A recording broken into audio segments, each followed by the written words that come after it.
शिवबाचं काही खरं नाही. इकडं निजाम, तिकडं मोगल, पलीकडं इंग्रज. जो तो हेच बोलू लागला. महाराज, आपला जीव मोलाचा आहे. खानाचं सैन्य अफाट आहे. त्याच्यासमोर आपला टिकाव लागणं अवघड आहे. काही दिवसांसाठी आपण कुठेतरी अज्ञातस्थळी निघून जा.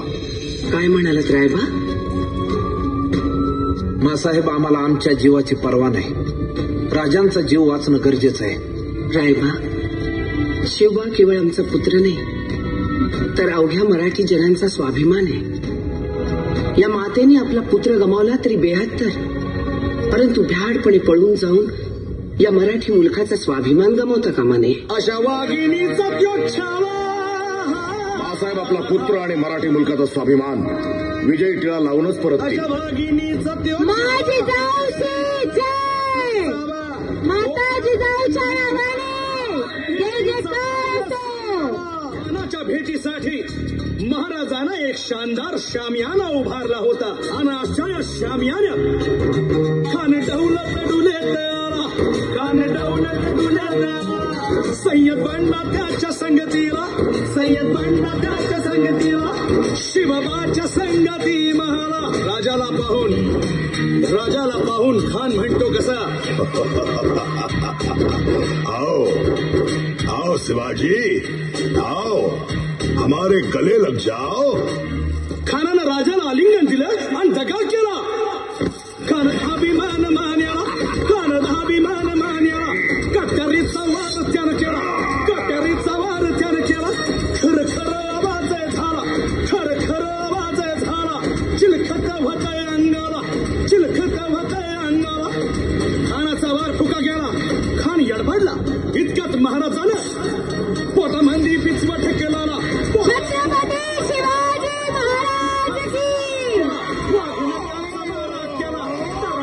फडलं पोटाला. त्याला गेला खानाचा कोटा. भाई रे आला जी, भाई रे आला जी. अफजल खानाच्या वधानंतर त्याचा मुलगा फाजल खान आणि सिद्धी जोहर यांनी प्रचंड फौज घेऊन पन्हाळ्याला वेढा दिलाय.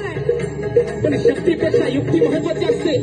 महाराजांनी शिवा काशी यांना बोलावून घेतलं आणि विचारलं, शिवा, आमचं रूप घेऊन सिद्धीला भेटायला जातोस? आणि शिवा म्हणाला, वही महाराज, जातो की. आणि मग काय घडलं? काय? रात्रीच्या पहिल्या प्रहरास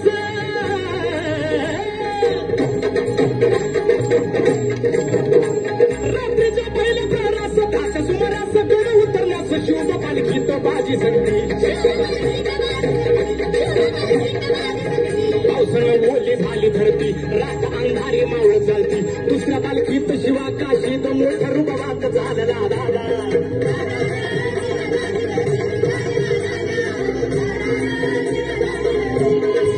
दोन दिवसाला 2 पालख्या गेलेल्या आहेत. त्यापैकी एका पालखीला खानाच्या सैन्यानं गळाला घातलं. पालखीतनं शिवाला बाहेर काढलं, सिद्धी समोर बसवलं. तोर बातमी आली, हुजूर हुजूर, शिवाजी भागा, शिवाजी भागा. आणि कळालं सिद्धी. त्याने मनातून तलवार काढली, शिवावर धरली. सच बता तू कोण है, वरना मारा जाएगा. शिवा हसला आणि म्हणाला, अरे जन्माला जरी शिवा काशीद म्हणून आला असलो तरी मरताना शिवाजी महाराज म्हणून मरतोय. हे भाग्य काय कमी आहे का? आणि कळालं सिद्धीची तलवार चालल्या गेली आणि शिवा संपला गेला. इकडे बाजीला गदापूरची खिंड गाठली आणि बाजी म्हणतात, राजल आता येळ करू नका. तुम्ही निम्मी फौज घेऊन विशाळगडावरती रवाना व्हा. आम्ही खिंडीत राहून शत्रूंना अडवून धरतो. राजे म्हणतात, नाही बाजी, जीवाची बाजी लावून आपण इथून आलोय. आता जे होईल ते मिळून करू. आणि राजे म्हणतात, नाही, लाख झाला तरी चालतील, पण लाखाचा पोशिंदा जगला पाहिजे. राजल, लाखाचा पोशिंदा जगला पाहिजे.